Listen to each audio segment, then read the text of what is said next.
You signed with Eddie. Did he make Carson Jones? He did, didn't he? Yeah. Yeah. And that then accelerates you to a point where 2 fights later, you fight Shawn Porter. Tell us about that experience and that journey. I remember you celebrating in the ring. I remember seeing interviews with you before the fights, and you were confident and assured. But the manner in which your performance was a professional shutout. I think the scorecards were wrong. I don't think there was one scorecard that should have been drawn, but it gave it to him, and that's what you get when you get away fighters, isn't you, sometimes? Tell me about that experience of going in there, beating a world champion in his own back garden in America, also without getting perhaps the attention that you should have got. Yeah, it was... Simon, I swear to you, that was the best. That was the best I've ever felt in my entire life. You know, in boxing, in my life. Yep. You know, because he was being billed as the next Mike Tyson, did Shawn Porter. Yep. Knocking Paulo Malignaggi out in his fight. I watched it in Vegas, thinking, I'm fighting this guy next. You know, and people everyone had me out not to win that fight, and just. You know, I think that I had like a moment in there when the fight were over, and I think that's when. Did you know you'd won? I was just gonna said, you know, like The Secret, like Law of Attraction. It was like all them years. I don't know. It's like all them years. My dad telling me I'll be world champion, and I just knew before this was it. This was it. Yeah. And that feeling. You know, going 12 rounds in America, all my family there. My mum never seen me fight. She'd come down. Never seen you fight before? She never seen me fight. You know, she was there, and it blew my mind. It blew my mind, obviously, hearing and the new, you know, being there with the people that love me. You know, with the ups and downs in boxing, eventually getting to that moment and becoming world champion. But what's the build-up like for you when you're landing in a space where you're fighting for the world title? Not the after result, but the build-up and the expectation on you and the pressure that you put on yourself. Because this is your moment. This is where the ambition comes to meet the opportunity. What's that like? Because people can't relate to someone going in to fight for a world title. It's just like, you know, every single second of the day, it's on your mind. Yeah. You know, it's the last thing you think about at night. It's the first thing you wake up to in the morning. From a nervous point of view? From a nervous point of view. From a nervous point of view. From every point of view, am I good enough? Am I really good enough? Yeah. You know, really, like, because am I really good enough? Like, I'm here now, I'm fighting the best in the world. You know, am I really good enough? You know, these are all the questions you're asking yourself. You're only a human being, and you're away with your own thoughts, and the pressure just builds up. You know, how does nerves manifest itself for you? Did you become irascible, bad-tempered, or does it make you withdrawn? What does it do? What did it do for you when you're coming into this monumental fight? I just go quiet, you know, really quiet, and just like, just in my own thoughts there as the hours.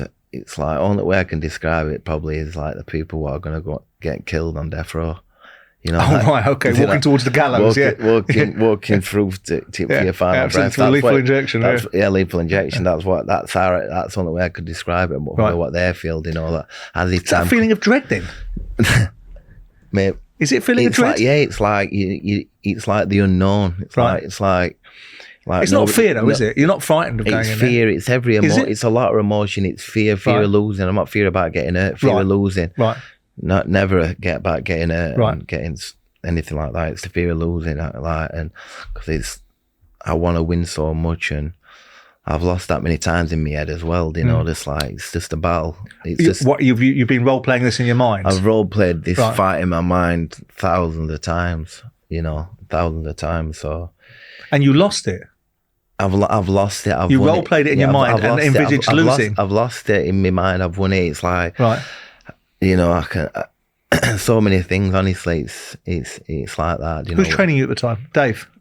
For the world title? Yeah. No, Dominic Ingle. Dominic Ingle. Right. So you've gone back with the Ingles now. Yeah. Yeah. So I've been with the Ingles many years before the Shawn Porter fight, but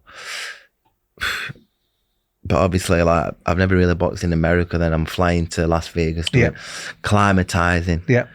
Doing 2 weeks out there, and then flying to LA, and you know, I'm like faced with promoter Oscar De La Hoya. I think I'm on the big stage. This is because I've always boxed in Britain. It's Yeah. like I've arrived. I'm good enough. And then we're finally here. You know, I remember looking at him, opposite him, the ref. You know, there's me, the referee, and Shawn Porter, and I'm looking, thinking, that's the fastest fight I've ever had in my life. Right, because it's gone like a blur. It's just gone like a blur. That but when fight. you're looking across him for the first bell, what are you thinking? What's happening in your head? So in my head, I'm thinking this bell's gonna go now, Right.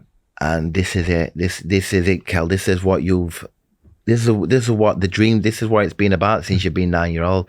This is what everyone's been talking about. This is it. This is the world title fight, and in your ear, you've arrived. Let's see. And I'm going to do everything I have to do. I'm going to do absolutely everything. I'm so focused, so tunneled in, you know, to obviously go out and do what I did.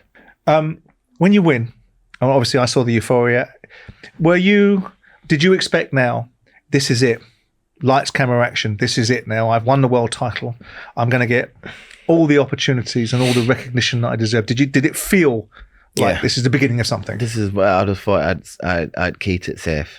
Yeah. This is it. This is where a big door comes. Yeah. This is where a big fight, Keith Thurman. These are all big fights I'm going to get. I'm world champion. They all want to fight me now. Yeah. In my head, this is what's going to be happening. Of course. That's what I believe, yeah. Right. Okay. And did you automatically, is there a switch that goes on in your head? Because Barry McGuigan said there was when he became world title champ. When he won the world title, you feel like you're a world champion now. Yeah, I did. Chris Billiam-Smith said it the other day. I feel like a world champ. I'm not comparing. I totally get what Barry McGuigan said there, because when I become world champion, I think you know that you deserve to be where you are. It's something like, I totally get that, what you've just said. Did it change you anyway? As in what? As in becoming big time, or getting carried away with yourself, or just actually confirming what you already knew?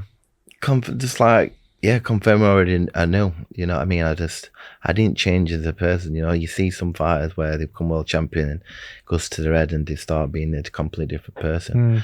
But I was just me. But I just felt that I belong and I deserve to be world champion. And I just had a feeling of, I walk in like I'm on air, you know, like this, like I am. You know, and I thought, am I good enough? I know that I am. You now are. I now am. Okay, you're now the IBF World Welterweight Champion. You've got, by your own words, the potential keys to the safe, the opportunities, and you get yourself in another situation. And you get yourself in a potentially life-threatening situation. Yeah. How have you done that, Kell? I mean, you're not 21 now. I'm not 21. You're 26, 27 I'm years 28. of age. 28 years of age. You're now a world champion. You've now got profile. You've now got all your dreams. What are you doing getting yourself involved in a fucking fight in Spain or wherever you were? I'm in Tenerife. In Tenerife. With my daughter, my missus was pregnant, Linda. Yeah. It's just that, like I say, you don't know what's going through somebody's mind, you know. Like your mind, you're the one that's putting yourself in this situation. I'm putting myself in a situation where I'm around drink and drugs. As a professional sportsman, as a world champion. Yeah. Why? It's just that's just how it happened, you know. There's obviously with the younger generation, there's people drinking, and after party, you know, they take drugs. But you're a superstar. I'm a superstar. Or on the cusp of being one. You're a world champion. Everything you've wanted. I'm a world champion. I've always been. I'm still that council kid. Mm-hmm. I'm still a council kid. I'm a world champion. But that's what I am. Right. I'm just trying to understand what's going on in your head, because it's interesting, because people don't get to hear what's going on in other people's heads. And I'm not poking at it because I want to make you look small. I'm poking at it to understand why you put yourself in that position. And you say, well, you take the boy out of council estates, but you never take the council estate out of the boy. Is that what you're saying? I was saying that, you know, you start one's too, like when it comes to alcohol, like one's too many for me, right, and 1,000's not enough. Right. You know, I've always had enough, but I'm never satisfied, and that's what I've discovered.